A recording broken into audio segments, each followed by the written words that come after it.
Hello' everyone, good morning. আজি হ'ল 14 তাৰিখ, মোৰ ডে 64 মিনি ব্লগত আপোনালোকক সকলোকে স্বাগতম জনাইছোঁ। চাব পাৰিছে আজিৰ বতৰ একদম চকুলগীয়া। চাওক গাইছ, এনেকুৱাকৈ ৰ'দ ওলাইছে আৰু এনেকুৱা হৈছে পৰিৱেশ আজি আমাৰ গাঁৱৰ।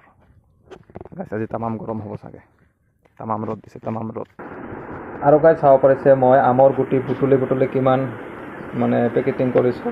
খালি 350 টকাৰ কিনিছোঁ আমৰ গুটি, বাকী বুটলি নিজে বুটলি আনি কেনে পেকেটিং কৰি কেনে কিমান পুলি কৰিছোঁ চাব পাৰিছে।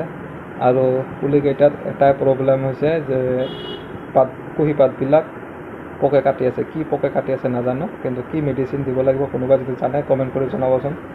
মানে কি মেডিচিন মাৰিব লাগিব এই পুলিকেইটাত।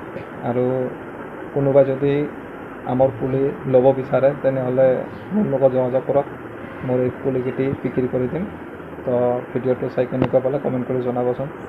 আৰু গাইছ ভিডিঅ'টো যদি চাই ভাল লাগিছে like comment share and subscribe কৰি দিবলৈ নাপাহৰিব। Till then Tata, bye bye.